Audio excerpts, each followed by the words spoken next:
I want you to recognize, beloved, that when we look at the Bible, basic instruction before leaving earth, as it were, but the Bible teaches timeless truths, timeless truth, that if we learn the lessons of the past, if we look at the lessons of Israel, because those lessons are being repeated again and will be repeated.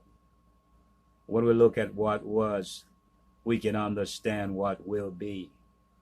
We can put things in a proper perspective, and we can understand how God hacked and deal in the affairs of men.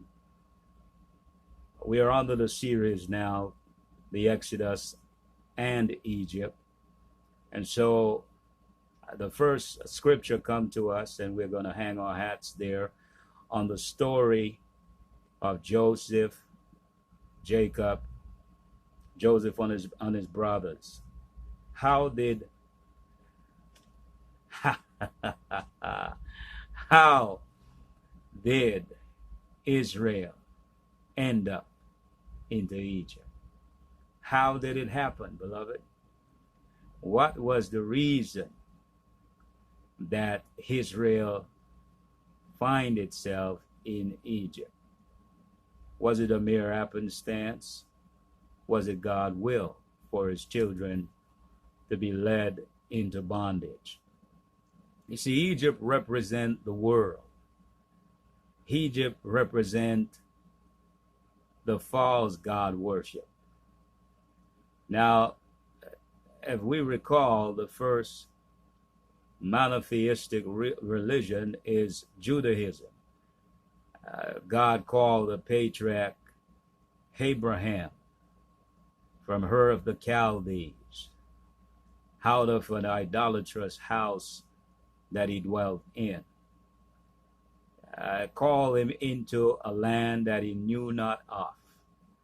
God placed before the prophet a road that upon which his feet had never traveled before.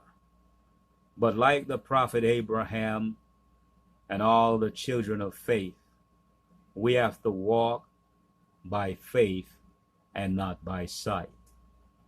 When God is in it, then the little and the simple that we have become great, become profitable, and God blesses your effort. Now, Joseph was favored by his father. Verse 4 says, Israel loved him more than all the other children he had. Why? Because he was the son of his old age.